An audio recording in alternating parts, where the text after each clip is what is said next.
Oke guys, di sini saya bersama teman saya, teman seperjuangan, namanya Novia, biasa disapa Opi.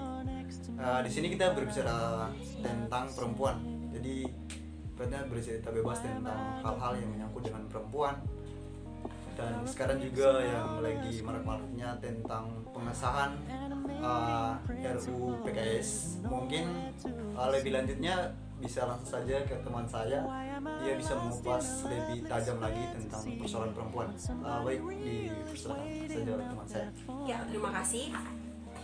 Kita tahu bersama bahwasanya RUU PKS itu kemarin sempat dikeluarkan dari prolegnas. Alasannya cukup sederhana, yakni terlalu sulit. Katanya sih terlalu sulit pembahasan mengenai RUU PKS. Jadi segala regulasi yang menyinggung soal gender itu pada dasarnya menurut mereka para anggota-anggota DPR itu sulit untuk dibahas. Makanya dikeluarkan dari prolegnas. Tapi sebenarnya jika regulasi yang pro pada penyintas itu tidak segera disahkan, maka bentuk pemerkosaan, pelecehan dan lain sebagainya tuh seperti membuang hajat. Karena kayak there is a lot of data yang disampaikan oleh KPAI, yang dimuat oleh KPAI, itu hanya berupa angka menurut mereka.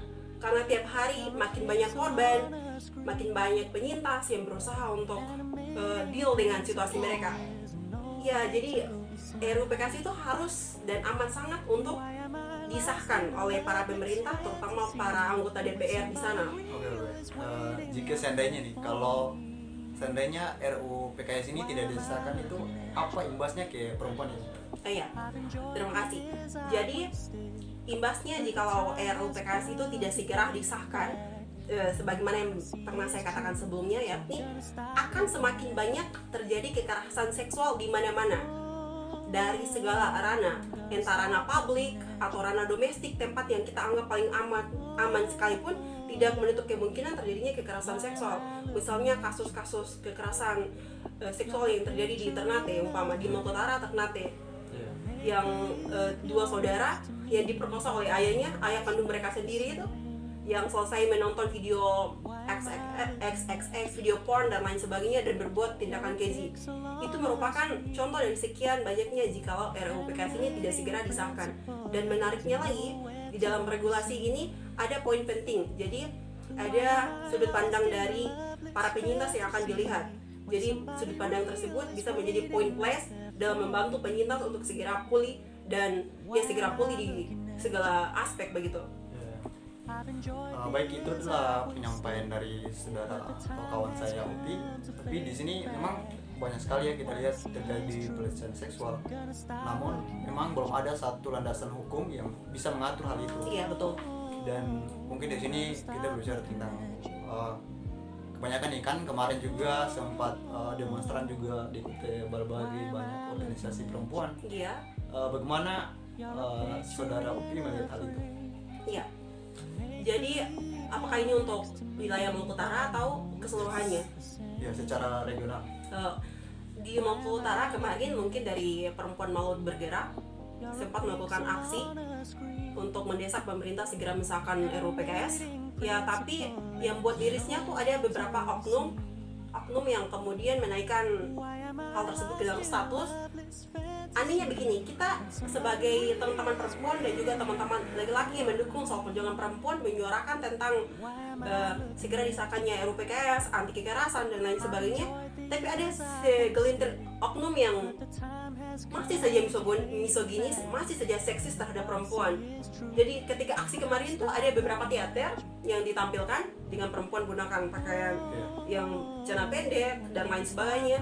Nah, di sini mereka tidak fokus pada isi atau konten dari teater tersebut. Mereka malah lagi fokus dari pakaian yang digunakan oleh para demonstran perempuan kala itu. Jadi ini amat sangat miris sebenarnya. Soalnya paradigma soal demikian, soal pakaian itu harusnya lebih diedukasi.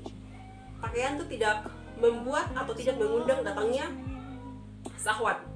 Tidak mengundang, ya cara berpakaian kami itu bukan berarti kami ingin untuk segera diperkosa atau lain sebagainya, tidak demikian. Jadi itu sebenarnya hal yang sangat mendasar, yang fundamental yang seharusnya kita lihat kembali. Ya, memang betul sekali. Dari sejauh ini memang kadang hampir di setiap pendidikan itu belum ada yang namanya pendidikan seksual ya. Iya, pendidikan seks sejak Iya. dini. Bagaimana pendapat Anda tentang hal itu? Apakah perlu diterapkan di setiap Kurikulum. atau gimana? Iya. Jadi pada tahun 2017 itu sempat ada pro kontra mengenai penerapan pendidikan seks sejak dini di kurikulum kita. Orang-orang yang kontra, mereka mengatakan bahwasanya ada pendidikan biologi di dalam kurikulum kita. Padahal nyatanya pendidikan biologi itu hanya mengajarkan apa-apa saja sistem reproduksinya laki-laki, apa-apa saja sistem reproduksinya perempuan. Hanya itu, sebatas itu. Sedangkan pendidikan seks ini mengajarkan kita supaya lebih aware gimana caranya untuk melakukan hubungan seks dengan aman, yakni gunakan kondom, hindari seks bebas, dan masih banyak hal lainnya. Tetapi di sini lagi-lagi konsen yang ingin disematkan dalam pendidikan seks sejak dini tidak dilihat. Jadi ya sebenarnya harusnya sih digencarkan, mengingat akses tentang segala ini mudah sekali untuk diakses. Jika tidak ada pendidikan seks sejak dini, maka segala hal terlihat ya konten-konten demikian tuh banyak sekali diakses oleh generasi sekarang karena mereka penasaran akan hal-hal itu. Ya baik. Mungkin teman-teman sudah begitu jauh melihat pergerakan perempuan dari masa ke masa sampai sekarang. Bagaimana sih pandangan kawan Opi tentang persoalan pergerakan perempuan? Kemarin kan sudah ada demonstran. Apakah selain demonstran itu ada solusi yang lain untuk melakukan gerakan perempuan? Mungkin untuk gerakan perempuan sendiri ya karena berbarengan dengan pandemi, jadi kemarin masa aksi untuk demonstran segera sahkan RUU PKS itu ya bisa dibilang sedikit. Jadi sekarang ini ada banyak cara untuk bisa menyuarakan aspirasi mereka ya dengan melalui beranda-beranda sosial media mereka. Jadi ada beberapa kawan-kawan perempuan yang menyuarakan agar segala bentuk aspirasi mereka di ya beranda-beranda sosial media mereka, mungkin seperti itu. Tapi poin minusnya tuh jangkauannya tidak menyeluruh karena ya hanya segelintir orang saja yang bisa mengakses sosial media. Mungkin itu poin yang menjadi minusnya. Kalau jika ada orang-orang yang memang tidak sepakat nih, katanya kenapa harus disahkan RUU PKS itu kan kalau mereka tidak terlalu penting.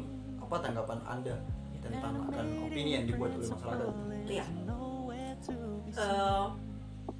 Buat teman-teman atau kelompok yang mengatakan bahwasanya RUU PKS itu sama sekali tidak penting, sebenarnya begini ya, sebelum RUU PKS ini masuk ke dalam prolegnas sudah banyak black campaign atau kampanye kita mengenai RUU PKS. Misalnya dikatakan bahwasanya di dalam RUU PKS itu melegalkan soal zina, melegalkan soal mendukung soal LGBT atau kaum queer. Kemudian ya banyak hal lainnya tidak sesuai dengan ideologi kita, itu merupakan ideologi yang ideologi kaum liberal dan lain-lain sebagainya. Padahal begini, ketika ditanyakan mengenai pasal berapakah di dalam regulasi tersebut, pasal berapa di dalam RUU PKS yang mengatakan tentang hal tersebut, soal perzinahan, soal dukung soal LGBT, tidak ada pasal sama sekali, tidak ada satupun pasal yang mengatakan soal itu. Jadi ya begitulah, orang-orang cenderung mengonsumsi segala bentuk kampanye hitam yang sengaja disampaikan, sengaja yang dimuat oleh beberapa orang yang anti terhadap RUU PKS, sekelompok orang, para predator yang ya makanya mereka mengampanyekan soal black campaign dari RUU PKS. Ternyata banyak opini masyarakat yang memang salah gitu. Ternyata mereka tidak tahu dan hanya mendengar dari mulut ke mulut, langsung membuat opini baru bahwa PKS itu memang tidak penting. Padahal sangat penting gitu. Iya, sangat penting. Bagi untuk generasi kita yang selanjutnya dan akan datang juga. Iya, untuk kaum yang ya bukan cuma kaum perempuan saja. Jadi RUU PKS ini sangat membantu pada kaum yang lemah. Oke, next selanjutnya ini berbicara hal yang memang sudah tidak asing lagi di kalangan teman-teman karena ini sangat lagi tren sekarang tentang kekerasan dalam hal pacaran. Bagaimana sih pandangan Anda mengenai hal tersebut? Iya. Kekerasan dalam pacaran atau abusive relationship ini bukan tren lagi sih, tapi marak sekali terjadi. Mungkin pandangan saya soal ini, ada beberapa individu yang merasa terkekang dalam hubungan pacaran yang meski selalu dimaki, dilecehkan, bahkan diperkosa tanpa konsen dari dia sendiri, tapi mereka tidak mau meninggalkan pasangan mereka dengan dalih bahwasanya mereka masih sayang, masih cinta begitu. Padahal it's totally bullshit. Sebenarnya itu omong kosong, tapi ya begitu, memang begitu adanya. Jadi di dalam tubuh kita tuh ada namanya hormon dopamin. Jadi nama hormonnya itu dopamin. Dopamin itu merupakan hormon yang mengeluarkan ekstasi kebahagiaan. Jadi jika seseorang putus, mereka cenderung ingin balikan. Umpama itu contoh kasusnya, mereka ingin balikan. Karena apa? Sebenarnya mereka ingin kejar itu ekstasi dari namanya hormon dopamin itu. Mereka ingin bahagia dengan orang yang menurut mereka yang mereka cinta. Even though sering kali dilecehkan, dipukul dan lain sebagainya. Jadi secinta-cintanya kalian sama pasangan kalian, tetapi kalian tetap dilecehkan, dipukul, ditendang dan dilecehkan, even secara mental sekalipun kalian dijatuhkan, di body shaming dan lain sebagainya tuh, the way to move on itu kalian harus pergi dan tinggalkan, even though ya sakit-sakitnya, tapi mendingan pergi dan tinggalkan, karena ya itu tak bagus untuk mental kita kalau tetap stay dan bertahan sama orang-orang yang suka melakukan abusive seperti itu. Ya, mungkin hal yang tergantungan mungkin. Iya, ketergantungan ya, iya. Atau cinta, entahlah bucin, orang I don't know what's it. Mungkin terlalu bucin. Bucin lain lagi ya. Yes. Jangan bucin. Ya, selanjutnya tentang kan sekarang ini lagi maraknya tentang menikah di usia dini. Bahkan di masa corona ini kan banyak sekali teman saya juga, kawan saya juga itu banyak sekali yang nikah di usia dini. Dan bahkan lagi katanya biar tidak tahu masak dan lain sebagainya, yang penting nikah lah. Bagaimana pendapat Anda? Iya. So, sometimes itu dibangun dari culture. Mereka apalagi anak-anak perempuan dalam satu rumah, semakin banyak anak perempuan, cenderung orang tua kan segera menikahkan mereka, even though umurnya belum cukup.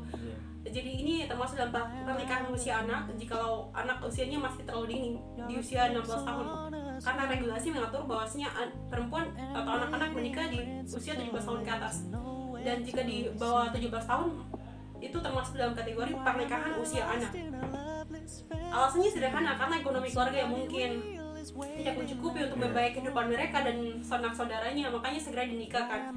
Alasan lainnya itu karena tadi mungkin ada sedikit ketersambungan dengan kurangnya pendidikan seks, kurangnya edukasi, makanya anak-anak sering untuk mencoba-coba dan akhirnya menghasilkan atau menyebabkan KTD, kehamilan yang tidak direncanakan, dan terpaksa harus menikah di usia anak.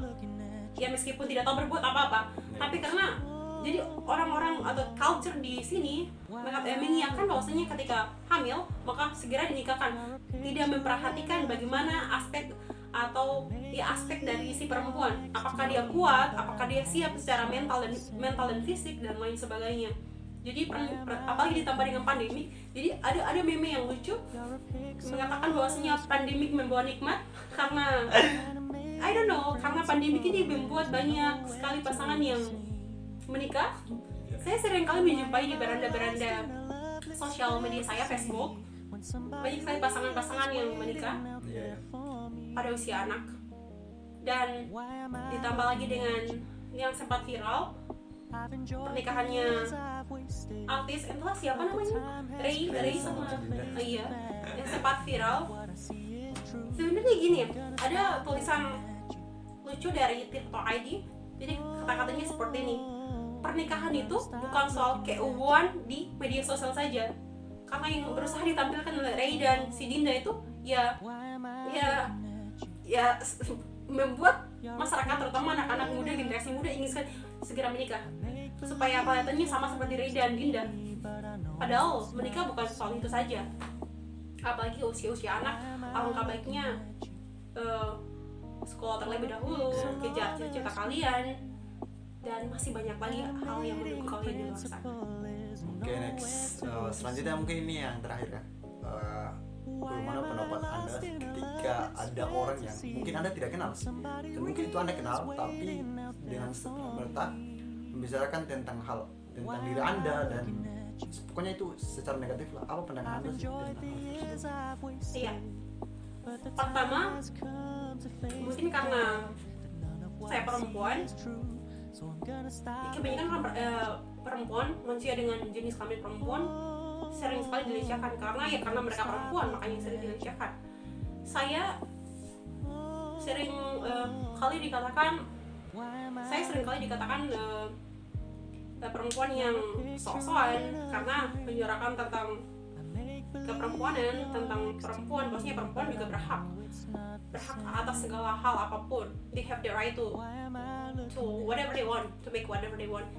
Saya sering kali dikatakan radikal. Saya juga tidak tahu konotasi radikalnya seperti apa.